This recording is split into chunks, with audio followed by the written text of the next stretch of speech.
And really, at the end of the day, teachers are there because we want to make a difference for students. Yep, the writing programs and administration, it's part of our job, but it's not why we got into teaching. And the more time we can free up teachers to focus on doing that work and going, how can I make things better for the students in my class? Let's just do that. Yes, I could not agree more. I would way prefer my kids at school happy and learning from a resource that the teachers have paid for or gotten from a friend than making sure that the teacher themselves has written that. Absolutely. That's the main key is the kids. We need to make a t-shirt with that.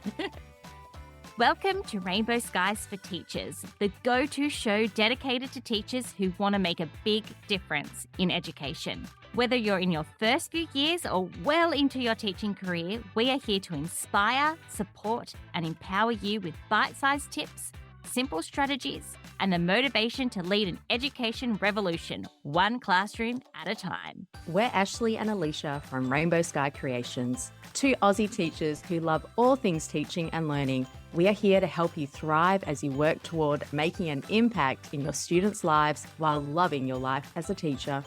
We are here to help you bring joy, simplicity, and creativity into your classroom on the daily. Because there are rainbows ahead, my friend, and together we're unstoppable. Let's get into today's episode. Rainbow Sky Creations acknowledges the traditional owners of the land we have recorded this podcast on, the Dharawal and Whadjuk Noongar people. We pay our respects to their elders past and present and extend that respect to all Aboriginal and Torres Strait Islander cultures. Thank you so much for deciding to listen to Rainbow Skies for Teachers. I am so happy that you are here. Today's interview is with a guy called Aaron, and you are going to love him. Our conversation goes up and down and all around in so many wonderful directions. Aaron is a classroom champion. He's a helper of teachers and he is dedicated and passionate, and you're going to hear that in all of the answers that he gives. We talk about differentiation, we talk about composite classes, those multi-year age classrooms, and so much more. You're going to get so much out of this conversation. Aaron is currently a deputy principal and he's very big on the research, but putting it into practical ways in the classroom. He's really about showing teachers how to do it and how you can implement best practice in your classroom. You're going to love this conversation. Introducing Aaron. Aaron, you are a helper. You help teachers online, you help companies in the education sector, and staff and students in your leadership role. Can you tell us a little bit about your teaching background and what led you to become such a passionate teacher in helping other teachers? Sure. And I love that you said I'm a helper because I think ultimately, that's my biggest goal is if someone says I helped or I made a difference for them, that's what it's all about. I think for me, my teaching, I went straight from school to uni. I didn't decide to jump into teaching. It wasn't my thing I was going to do. I think I've always had that drive in me to want to help and make a difference for people. Kind of always knew I wanted to work with kids, but originally I was going to go into medicine. That was my thing I wanted to do and go into pediatrics. And as I was getting towards the end of high school, I started, to really wrestle with that thought of, what if there's kids that I can't help? I can't fix whatever's going wrong. I really struggled with that. And then I thought about what can I do where I can try and help every young person that I work with. And that's how I landed in teaching. Gosh, it's quite insightful for a 17, 18-year-old. Yeah. And too, when I think back on it, when I was a kid in primary school, there were just teachers that helped me. I grew up in a really low socioeconomic community. And so I was the first person in my family to go to uni, drugs and alcohol. And it was just not the best environment to grow up in. But I had teachers who really championed me to be the best that I could be and to be better than my circumstances. And I think back now and I go, I am who I am today and the path that I'm on because those teachers saw something in me bigger than my situation. And that's what drives me, because I think if I can do that for somebody else, another young person, then that's what I want to do. And I still am in touch with some of those teachers today, and they are just still the same wonderful humans. But at the time, they were just we're there to make a positive difference. And I don't know if they really know the difference that they made for me, but ultimately changed the course of my life. And that's why I love the work that we do, because as teachers, that's what we do every single day. We're helping shape and build futures. And that's why I'm so passionate about teaching and the work that we do. And the same with that's why I'm so passionate about helping teachers, because we all have the opportunity to make such a big difference. And I think teaching can be hard and it can be lonely. And if we can support one another and help every one of us make an impact, like I'm all for that. Yeah, it can be hard and it can be lonely. It's actually, I was in the car the other day. We were driving past a school. We're recording this at 8 o'clock at night. That shows Aaron's dedication. He's currently acting principal. He's decided to jump on a Zoom with me at 8 o'clock at night to record this podcast. But we were driving past a school on the first day back after holidays. And I said to my husband, you know what? Those teachers that are all in there, he said, oh, it sucks for them. I said, no, it doesn't. Teaching is the best on that first day back because everyone comes into the staff room and then there's all this chatter and people are like saying, oh, like, how was this? You got a haircut. How was this holiday? What did you do there? Everyone's really excited to see each other. And somehow that excitement dissipates over the term because it gets busy and everyone gets caught up in what they're doing. But you're so right. Coming together as a team is really important. And the more that we can do it, the better it's going to be for all of us as a collective. Yeah. And I think too, I've always been super lucky to just be in schools with really great people around me. But that's not experience for everybody because you've got teachers out there in a school on their own where there's only two of them. And through the things that I'm passionate about, like if I can share a resource or something that I've created, it's going to help teachers like that who are under the pump and don't have massive teams where they can share the load and collaborate and do things like that. I want to help those teachers because they're out there making a difference in those rural and remote areas and their workload is huge. So if we can support them, it benefits everybody. Everybody benefits when we just work together. Absolutely. If there are any teachers out there listening and you're in one of those 1-2 teacher schools, please reach out to us. We'd love to have you on the pod, but we'd love to know that you're out there listening because that's so true. We sometimes just think about our personal situation and we forget that teaching comes in all different varied shapes and sizes and people are doing all different things in their classrooms with different groups of kids and in different circumstances. So I love that you said that. Well, while we're on the topic of teachers that may not be in a conventional classroom with a straight grade. Let's touch on the topic of composite classes. Now, you guys might be thinking that's a kind of a weird segue and a weird question to ask, but Aaron has taught many composite classes over the years. And last year we had you inside our membership helping some new teachers that we were helping along their way in their journey. And you were talking about composite classes, and it was one of the topics that we had the most positive feedback on. And we often get questions on Instagram or via email asking about composite classes and how teachers can deal with them. So teachers are telling us they feel overwhelmed when they're told that they're going to have a composite class. And if you don't know what I mean by that, because I'm sure the language may be different overseas, it's a class that has more than one grade. So you might have grade 3s and 4s together, or even going across like grade 4 and 5 together. So what would you say to a teacher who's just found out that they're teaching a multi-age class for the first time? My first bit of advice would be breathe. It's okay. Because like you said, it's just one of those things that can really send teachers into a panic or that I don't know what I'm going to do because I've got these 2 year groups. When we think about it, the idea of having 2 year groups sounds really off-putting, but the research out there shows that even in a straight grade classroom, the difference in ability can be up to 8 years between students at the high end and the end of needing more support. So just because you have 2 grades doesn't necessarily make it any different to having a straight grade. Yes, they might be working towards the same outcomes, but ultimately you're changing that up anyway because you know where your kids are at and you go, I know this student isn't able to do that or is working beyond that. So that is going to be boring for them or disengaging. But I think we find more comfort in going, oh, I've just got year 3. You don't really just have year 3 because you've got kids at a year 3 level in that class. You've got kids that are working beyond. You've got kids that aren't quite there yet. It's just how we frame it, if that makes sense. That is like a good little pep talk because that is so true. And I reckon the teachers that are listening to this episode, if you're in your car, you're nodding. If you're on your walk, you're like, yes. If you're cleaning your kitchen while you're listening to this, you're probably agreeing with what Aaron's saying because that is absolutely true. It doesn't matter what age level you're teaching. There is always going to be those varied abilities. So in your experience, tell us what are some of the misconceptions teachers have about composite classes?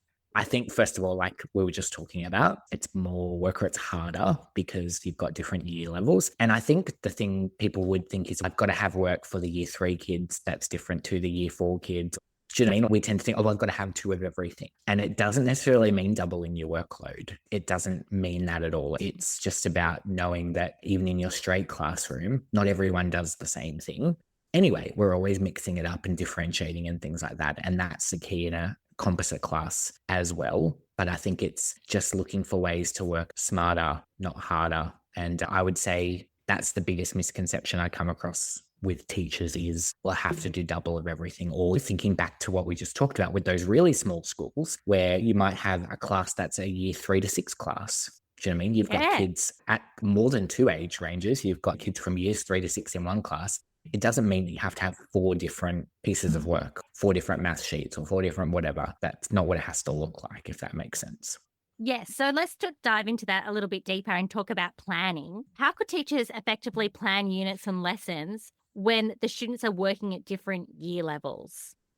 I think the best way to go about it is I always recommend teaching around concepts rather than specific content, if that makes sense. For instance, if I was doing like an English unit, we'd maybe have a text that we all explore together. But as we're responding to that text or we're basing our writing off it, I am varying what I'm expecting from different students, but we're all still doing the same thing, if that makes sense. We're not, oh, year 3, go and do this while I do this with year 2. Do you know what I mean? We'll do the core part of the lesson together. And whether that's a text study or in maths, we might do a number concept together where we're looking at addition or we're looking at measuring with formal units. But depending on where the kids are at, if you're doing, say, measuring with formal units, you'll have those kids who they're just starting on centimeters and that's fine. But then you do have kids that are then working at millimeters and things like that. So it's easier to meet all of those kids' needs when you find those common concepts and themes that you can teach to everybody and then just differentiate. And it's looking at things like that. And then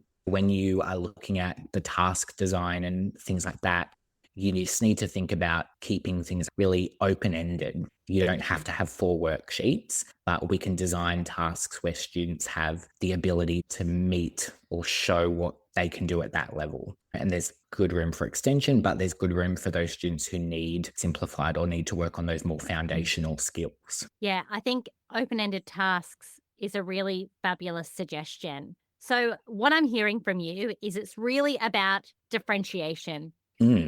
Which is what is really important in a mainstream classroom as well. Differentiation, meeting the needs, the different needs of those students in the classroom. Differentiation is one of those go-to words that we hear in education. And it's said then done. We've created 2 different podcast episodes about differentiation. I will link those in the show notes if anyone wants to go back and listen to different ways you can differentiate in the classroom. But I'd love to hear from you. What are some realistic teacher-friendly strategies for differentiating in a classroom, whether it's a composite classroom or not, without just doubling the workload? Yeah. For anyone who's listening and does want to dive into a little bit more homework or research, I always point people to Carol Ann Tomlinson. So she's American, but she's like the guru on differentiation. And I am a huge fan of the work that she does. She talks about differentiating in 4 ways, no matter what your classroom is. So you're differentiating your content, and that is where we could be going, okay, like I said, we've got the students we're teaching length, and I've got my students who I'm expecting them to just work at centimeters. I'm expecting them to work at millimeters. That's probably our most common way that we think of differentiation. I'm teaching this concept, but these kids are going to be doing this and these kids are going to be doing that. That's one great way that we can differentiate. The other way she talks about differentiation is this idea of differentiating the process. So I guess the how of what they do. So that could look like modifying a task through the resources that they use. They're still doing the same thing, but the process is slightly different. You might play a maths game where we're all doing the same thing, but maybe some kids are playing with a 6-sided dice, some kids are playing with a 10-sided dice. We're differentiating the process, like the what that they do in order to get to the end. Then you've got differentiation of the product. So we talk about we're all doing the same thing, but you might have kids depending on what their learning needs are. Some might be writing, some might be recording a video, some might be typing it out because maybe the hand fine motor skills aren't great. But then with your product too, it could be as simple as we're doing this piece of writing. Ash, the expectation is she just needs to write 2 sentences. Aaron's quite good. So I'm working towards his product being, say, 2 paragraphs. So it's the end product is the thing that we're differentiating because we know our students' needs. But again, they're all doing the same task. It's just what it looks like at the end is going to be different based on what they do. And if we go back to what we just talked about with the process, like with some of our learners too, it might be that they're collaboratively working and you've got some students that are working more independently because that's where they're at and that's how they work. That's what's going to help them get there. And then the last area Carol Tomlinson talks about is differentiating your environment. Again, understanding how students learn best. And there are some students that might need a quiet place where they can work. Some students might prefer to work on the floor. Some students need perhaps some sensory supports. Perhaps they need some movement while they're working to help them focus in and that. So she really talks about differentiation in those 4 areas. And generally with teaching, we tend to just stop at that content level, but there's lots of other ways we can differentiate as well. And there's some of the things that I always encourage people to think about with differentiation is not just the content of what we're teaching, but some of those other things about how can I have a task that everyone can participate, but perhaps the how that they do it is different, or what I'm looking for at the end is different based on where they're at. Yeah. What I'm also hearing is that the ways that you're talking about differentiating in these 4 different aspects is that there can be a lot of student choice in this too. So they're getting a little bit more of a say and taking a little bit more control over their own learning. If you're giving them different options in the environment, they're going to make the choice of where they sit and how that impacts them with their learning. Yeah, absolutely. And I always say to teachers as well, don't reinvent the wheel. Go out there and find great quality resources that are already out there. And particularly for composite classes or multi-age classes in the sphere of English and maths, like the New South Wales Department of Education have like whole year's worth of units, and they might not meet all your kids' needs, but it's a starting point that you can go, I can Yes. take bits and pieces of this, and they're free. Like they're freely available to anyone on the internet, and they're great quality resources. I'm not saying take them and copy paste, but instead of I don't know why, but we like to just do everything from scratch because we think that's what we have to do. Like you don't have to do that. There are great resources out there that you can use that can help you get started. And if you're not sure of where to start, I'd be looking at those because they do use a lot of that conceptual planning in how they teach and then how they differentiate to meet students at different ability levels and different year levels within a classroom. Could you send me the link to that so I can link it up in the show notes? Because I think people would be really interested Absolutely. in using that. And I think with things like that, with AI that we've got Yeah. available, like you combine those 2 powers and the knowledge you have as a teacher, and you can have a really robust Yeah. unit of work that you can teach with. And you're right, there's nothing wrong with using what's already there. I remember when I first started teaching and we had all of the different programs that people had done before us saved on the school drive. Yeah. And I felt like it was cheating by just taking Yeah. someone Yeah. else's program. But like, why is it? And Yeah. especially being a new teacher, those teachers were really experienced, and you might get to a lesson and think, oh no, I'll adjust that or change that up. There's nothing wrong with writing on your program and saying, we Yeah. changed this up. But it's silly to think that we're all on holidays and we're all writing the same programs. Yeah.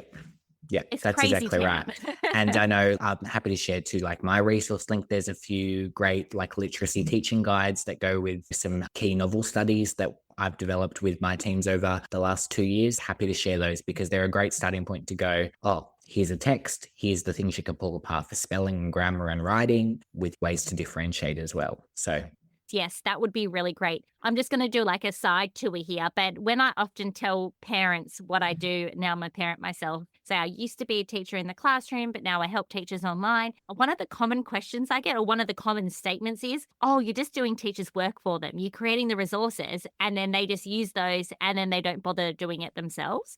And I'm always like, no, you don't understand. A, you don't understand the workload of being a teacher. yes, yeah, But there may be a great idea that I have or that you have or that someone else has that you wouldn't have thought of, teacher. totally. Like we've all got strengths in different ways. And Alicia and I, we love being creative and we love creating things that are simple but effective. And we think we've really nailed that.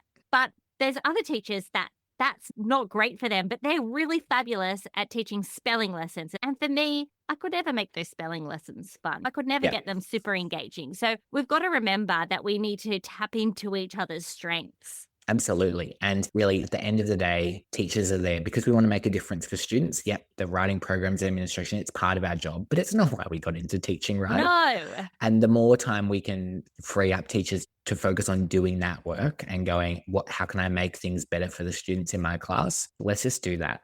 Yes, I could not agree more. I would way prefer my kids at school happy and learning from a resource that the teachers have paid for or gotten from a friend than making sure that the teacher themselves has written that. Absolutely. That's the main key is the kids. We need to make a t-shirt with that.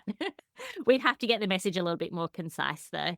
Workshop it. Yeah, let's workshop it. So online, you are known as Mr. J's Learning Space. Yep. And on that platform, which is on Instagram and on TikTok and through your podcast too, you really share practical classroom tips. Can you tell us what is one small change you've made in your teaching that's had a big impact on student engagement? And I love this question because it's going on to what we were saying about the kids being the number one important part of the job.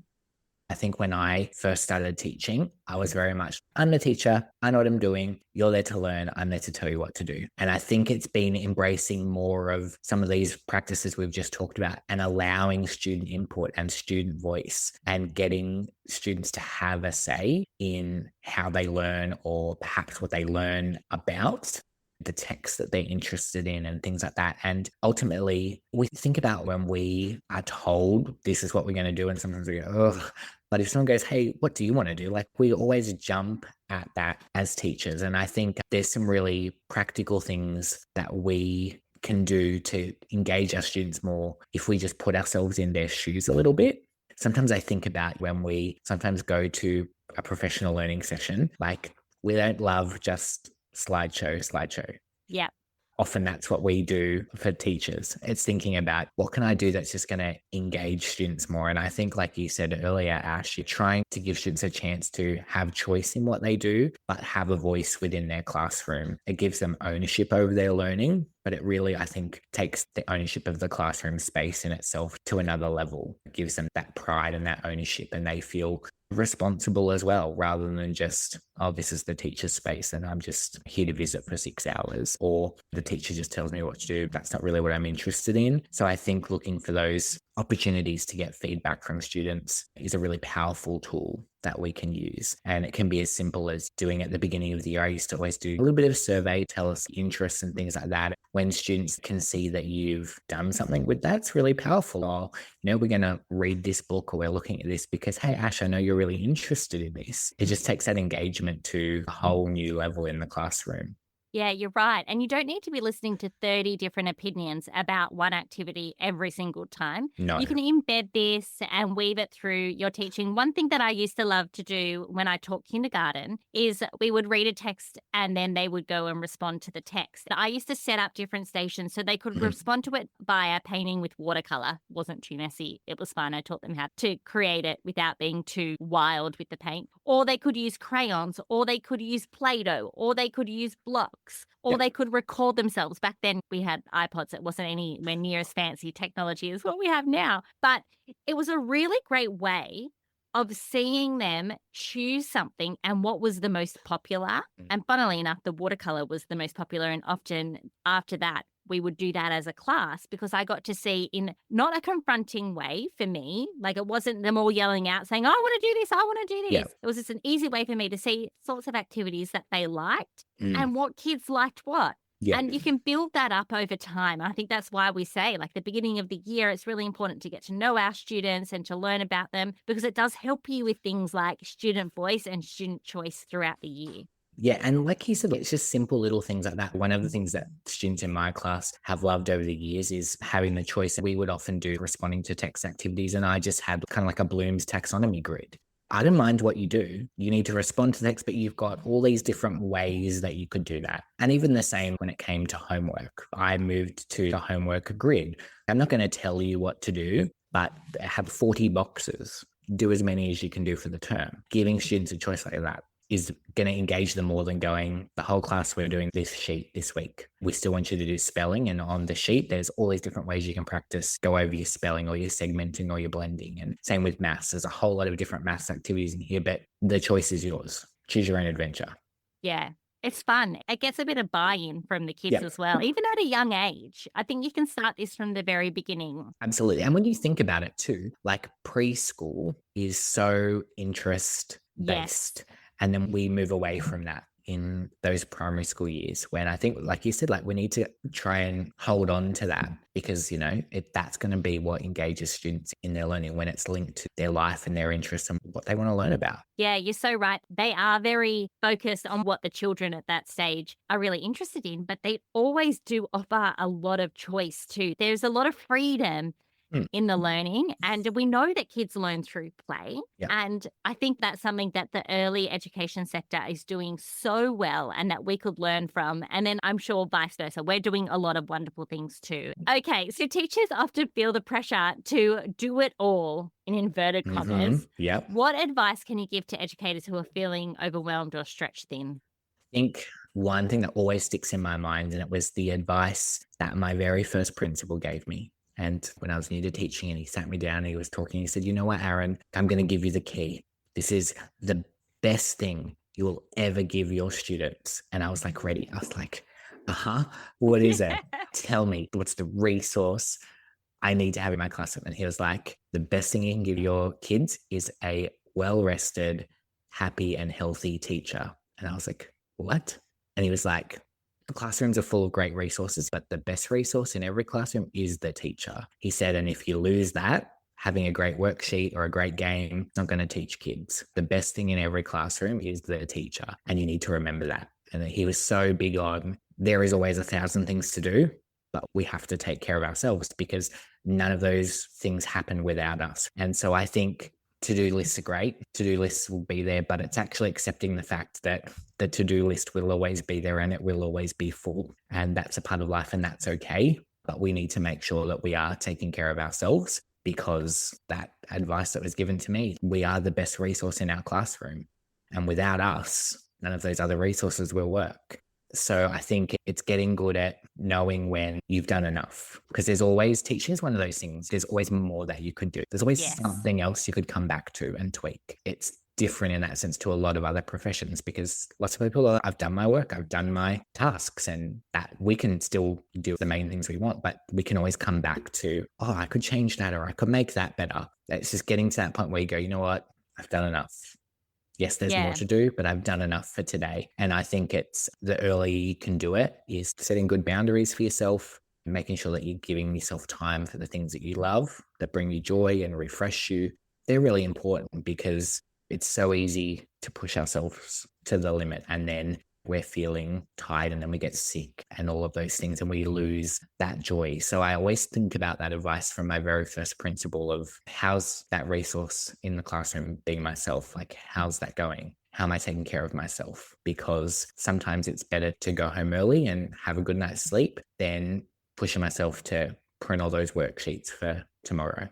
Yes. And it takes self-control to Mm, do that too. And no one is going to do it for you. In fact, as teachers, I think we are modeled that we just have to keep cracking on with that to-do list. When Alicia and I, we both have just paused our time in the classroom and we're focusing on Rainbow Sky Creations. And one thing that we have noticed over the years is that we have got a terrible teacher mindset of just continuing to add things to our to-do list. And mm, we were working with a coach, and then she said to us, "Why are you adding that on?" And Alicia just said, "It's ingrained in us that we've mm, just got to continue to add more and more. And we can never just say that's enough or let's hold back." And it's ourselves that are doing it to ourselves. I'm sure there's teachers listening to this that can relate. They're saying, I'm the one who's putting these things on the to-do list. Yes, the principal asks me to do things. Same with the assistant principal who's leading our grade. And then there's a parent that wants something. But then you as a teacher wants to make sure that this child in your class has been really catered for because you've been worried about them. And then it's mm, you that wants to make sure that you've got this beautiful display up, and it's you that wants to adapt that program or that assessment or whatever, because our mind's always ticking. But we do need to have that self-control into mm. saying, no, I'm going to put a stop to that. Alicia actually said to me last year, I was having a bit of a freak out because my youngest child was going to school. She started school this year. So I've Yep. now got 3 kids in primary school and no one is at home with me, which I'm a little bit devastated about. I only think about having another baby like every other day. But that's a side point. Alicia said to me, I hope that when she goes off to school, you're not just going to put that time into work and Yeah. do more work. We only work a couple of days a week. And I said to her, oh, look, I probably will. And she said to me, she's a little older than me, so I feel like she's a bit wiser. She said to me, don't do that. Go and find yourself a hobby or go and reconnect with something that you loved doing before you were a mum. Yeah. And I thought on that for a long time because before that I was a teacher and I didn't get to do a lot of things that I loved only in the school holidays. But I've really taken on that advice and I got to say that my life is so much better for it. I don't feel guilty about Yeah. reading my book. Yeah. And that's something that I really love doing. And I've been reading loads of books this year. And I think that you need to find whatever is good for you, finding something that lights you up, that you can have that real mental break. It might be watching Real Housewives or it might be meeting friends for coffees or drinks or whatever it might be. But yeah, it's that teacher mindset, isn't it? Yeah. And like you said, it's about holding on to those things and not letting them go because they're still important. But it's also about like exactly what you just said. It's about just knowing what works for you because different things work for different people. It's the fuel that you put in your car. Like you've got to put the right fuel in the car and you've got to know what refuels you and brings you joy. And if it's reading a book, do that. If it's catching up with a friend for a coffee, do that. Doesn't look the same for everybody, but holding on to those things. And I think, like you said, with your to-do list, I like to think of it like just prioritizing things because there's always things you can do. What's urgent? What are things that have to be done? What are the things that I'd like to get done? And just knowing that because not everything is I have to do this task. And it's being aware of these are things I have to do. And then if I run out of time, cool, I'll get to the things I'd like to do later. It's just putting limits and being kind to yourself is super important. Yes, being kind to yourself, speaking kindly to yourself for sure. Okay, so that was a real deep dive into feeling the pressure of doing it all and teachers. What about teacher growth? What's something that you've learned recently that shifted your thinking or inspired you to try something new in your school as far as growth? You actually touched on it, right? Like you just actually talked about it. And I guess for me, like one of the things that I've recently been looking into is the idea of what Simon Breakspear calls the pruning principle. And as a school leader, it's a new concept because like you said, we're always adding more. We're doing this now, but we never seem to stop and go, we don't have an infinite amount of time and energy. At some point, like something's got to go. We can't just keep adding more. And there's a few people that are working in this space in education, like Simon Breakspear. His book, The Pruning Principle, is a great one where he talks about that idea of intentionally pruning. And he talks about it at a personal level, but also like for my leadership role, I guess at an organizational level, like what are the things that you're going to pull back on or let go of because it has a really nice feel to it. Because if we want something to grow, we need to prune it. Yes. You know, that's a really great metaphor and an analogy, I guess. But another person who worked in this space is someone else who I really admire, Peter DeWitt. He's got a great book called De-Implementation, The Art of De-Implementation. And it's that idea of going, you know what, this isn't working anymore. And it's okay to admit that and say, this isn't working and we're going to stop doing it because it's about creating space to do more of the good stuff. But in saying that, both Peter and Simon also talk about when you prune something and create space, you don't have to fill it with something new. No. And I think that is the key because that is what teachers are going to do. Just fill up that space with more stuff. Yeah. So I guess it's being mindful when we go into something new. What am I letting go of as I bring this new thing in? But sometimes it's about pulling back on things without adding anything new. And it's that fine balancing act, but it's about understanding that's what we need to do because at some point, something's got to give, right? And so that's the area of my own personal growth. I've been doing a lot of reading and reflecting on for myself personally, but also in my leadership role and the things that I do for my school as well, is as we explore new things, what are we letting go of? And it's okay to also say, we're going to stop doing this because it was good at the time, but right now for where we're at, it's not serving a purpose anymore. Yes, more leaders need to investigate this principle of pruning. I think teachers on your staff would absolutely love that because over the years, we hear over and over again teachers saying from that perspective of being given things to do from leadership, they keep giving us stuff and they're never taking anything away. And we hear that when teachers are complaining about wages or conditions, we do need to take things away, but having a leadership that's on board with that and you do it in a way that works for the school community just sounds fabulous. I would highly recommend checking out that book by Simon, The Pruning Principle, because one of the things he talks about in the book is too often we just wait for the system to do it. And Yes. the system is slow to catch up. So he Yes. talks a lot about that idea of personal pruning because it's about what you can control and what you have the power over. And so he has some great prompts and frameworks for leading just yourself in that personal pruning process, because we can sit and wait for our workload to be reduced, but that could be a while off. So it's about in your world and what you have control over, what can you prune to give yourself more time to flourish? So yeah, I'd recommend checking out both of those books, The Pruning Principle by Simon Breakspear and De-Implementation by Peter DeWitt. I will get the links to those and put them in the show notes as well. I'm even thinking like they could be really great books for your life in general. Like how can you de-prune what you're doing at home? Yeah. Every area of our life. And I think as teachers, we're prone to add more.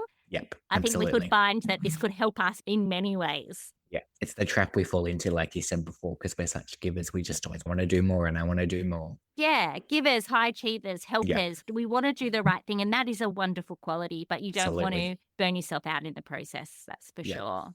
Before I ask you where teachers can find and connect with you, we're trying something new on the podcast where we got a guest has left a question and we're going to ask you that question. And then you're going to leave a question for another guest. So you can tell me that off air. Perfect. Because these aren't in order, you guys. But your question that's been left for you is, what is your dream job? And I feel like this is perfect for you because you're in that I'm actually really interested to hear the answer. Currently, you are a deputy principal. Yeah.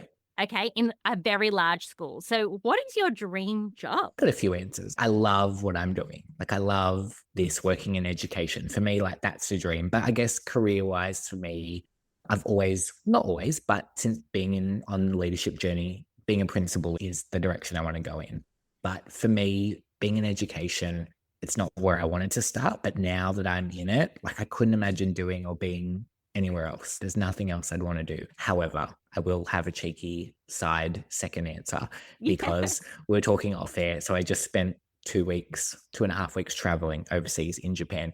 So if I could get like the job like on that TV show Travel Guides, like I'd be up for that. Yeah. Okay. So like if anyone from like Channel 9 is listening, give me a call because I'm happy to jump on Travel Guides. I could totally do that. Would you miss the kids if you were on Travel Guides? I would. I think I'd have to come back like for a few weeks at school here and there. Yes.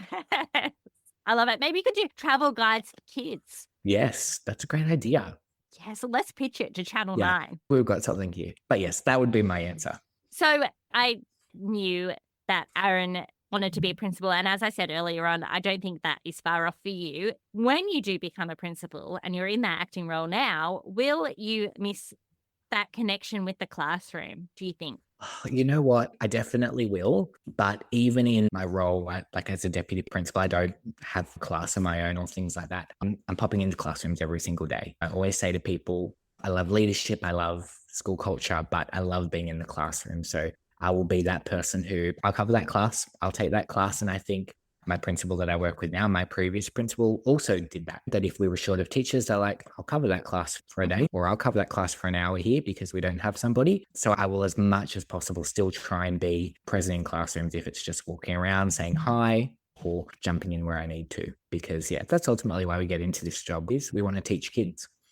Yeah, for sure. Have you seen Principal Lamb on Instagram and TikTok? It's Charlie. So if anyone doesn't know, he's actually going to come on the podcast. Awesome. So he has famously exchanged his office for a trolley and he walks around with the trolley. It has his laptop on there and any other bits and pieces that he needs. And he just roams the halls. He's actually a high school teacher. And I love that concept because he's on the ground with the teachers and he's connecting with the teachers. He's connecting with the kids. They've seen a higher level in happiness of the staff, a lower level of classroom management issues because he's right there and he's always present and visible. And that's what it's about. I can see you with your trolley. I really could. I think it's funny you say because it is something that I've thought about. Maybe I'll get a trolley. Yes. I have an office and I'm very rarely in there. People are always like, you're never in your office. I'm like, I know. I'm out and about, visiting classrooms, doing all of those sort of things. I love when people go, I can never find you. I'm like, yep. I'm out and about doing the things. Yeah, I'm connecting. I love that. Speaking of connecting, tell us about, because you've got your own podcast. Tell us where teachers can connect with you online, socials, podcasts, the whole shebang.